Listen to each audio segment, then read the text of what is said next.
Nakba Palestina, yang berarti bencana dalam bahasa Arab, mengacu pada pengusiran paksa dan pengusiran ratusan ribu warga Palestina dari rumah dan tanah mereka selama dan setelah pembentukan negara Israel di tahun 1948. Serangan Israel terhadap desa-desa Palestina sangat brutal dan sembrono. Para tentara Israel seringkali masuk ke desa-desa di tengah malam, menembakkan senjata dan melemparkan granat. Sipil termasuk perempuan dan anak-anak sering menjadi sasaran dan banyak yang tewas atau terluka selama serangan tersebut. Nakba diperingati setiap tahun pada tanggal 15 Mei, sehari setelah Israel menyatakan kemerdekaannya dan diakui sebagai peristiwa penting dalam sejarah Palestina. Penghancuran desa-desa Palestina selama Nakba bukanlah tindakan kekerasan sembarangan, tapi sengaja dilakukan untuk pembersihan etnis. Banyak milisi Yahudi menyerang desa-desa Palestina atas perintah kepemimpinan Zionis, yang melihat pengusiran warga Palestina sebagai langkah untuk mendirikan negara Yahudi. Nakba bukan sekedar perang antara dua pihak, melainkan kampanye sistematis untuk mengusir warga Palestina dari tanah mereka dan menggantikan mereka dengan pemukim Yahudi. Asal mula Nakba dapat ditelusuri di akhir tahun 1800-an ketika pemukim Zionis mulai imigrasi ke Palestina dengan tujuan mendirikan tanah air Yahudi. Gerakan Zionis mendapatkan momentum di awal tahun 1900-an dan intensif setelah deklarasi Balfour tahun 1917 yang menyatakan dukungan Inggris untuk tanah air Yahudi di Palestina. Pada tahun 1930-an, ketegangan antara Arab Palestina dan pemukim Yahudi telah meningkat menjadi kekerasan dan konflik. Tahun 1947, PBB mengusulkan Palestina dibagi jadi dua negara, satu untuk orang Yahudi dan satu untuk orang Arab. Rencana itu diterima oleh pemimpin Yahudi, tapi ditolak oleh pemimpin Palestina. Ia merasa itu tidak adil dan akan mengakibatkan pengusiran warga Palestina dari tanah mereka. Meski ada keberatan dari dunia Arab, Majelis Umum PBB menyetujui rencana pembagian pada November 1947. 14 Mei 1948, Israel menyatakan kemerdekaannya. Dalam beberapa jam, negara-negara Arab tetangga termasuk Mesir, Yordania, Lebanon, dan Suriah menyatakan perang terhadap Israel untuk mencegah pelaksanaan rencana pembagian. Konflik yang berikutnya dikenal sebagai Perang Arab-Israel 1948 mengakibatkan pengusiran ratusan ribu warga Palestina dari rumah dan tanah mereka. Warga Palestina dipaksa melarikan diri dari rumah mereka karena beberapa faktor, termasuk serangan militer Israel, pembantaian, dan intimidasi.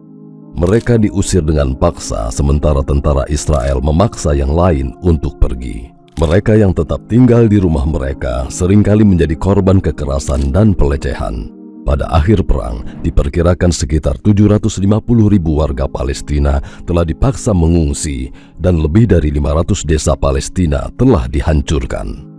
Berikut beberapa contoh seberapa buruknya penghancuran dan kekerasan di desa-desa ini. Deir Yassin. Deir Yassin adalah desa Palestina yang terletak di luar Yerusalem.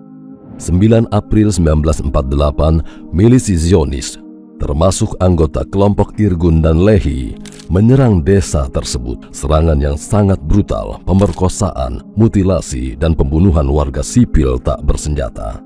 Jumlah korban masih diperdebatkan.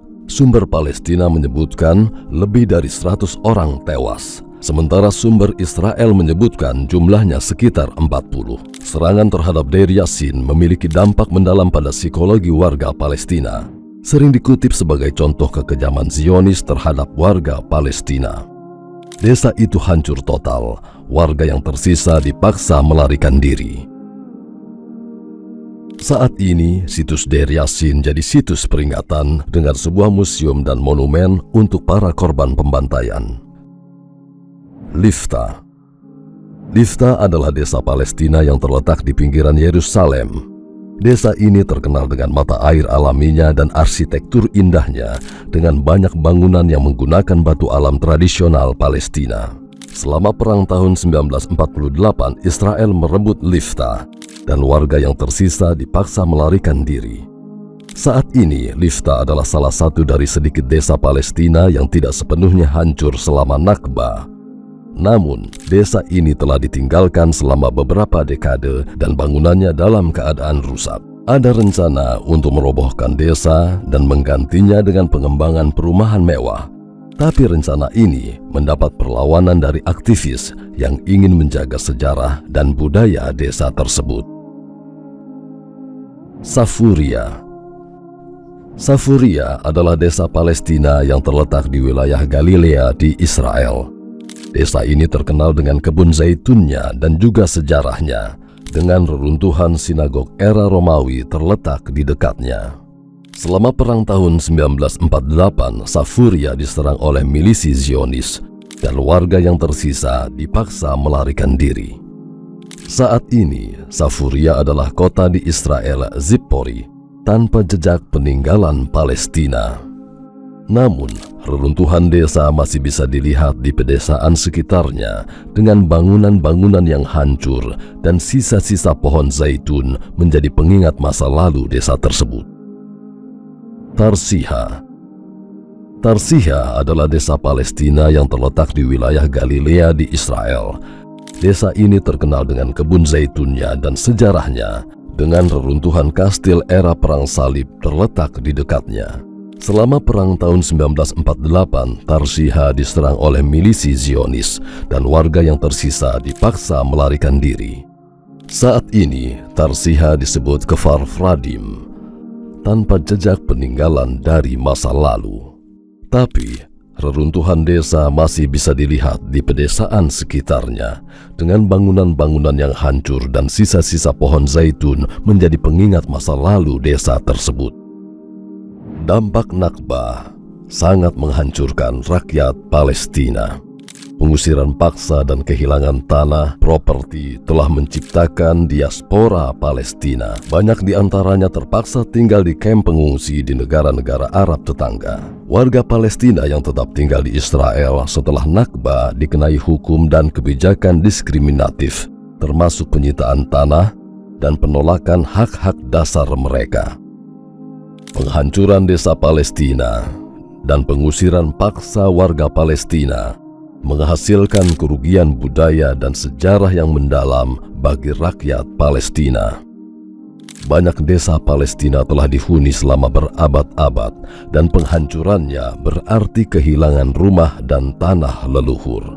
Pengusiran warga Palestina juga mengakibatkan hilangnya warisan budaya mereka, termasuk praktik tradisional, bahasa, dan adat istiadat.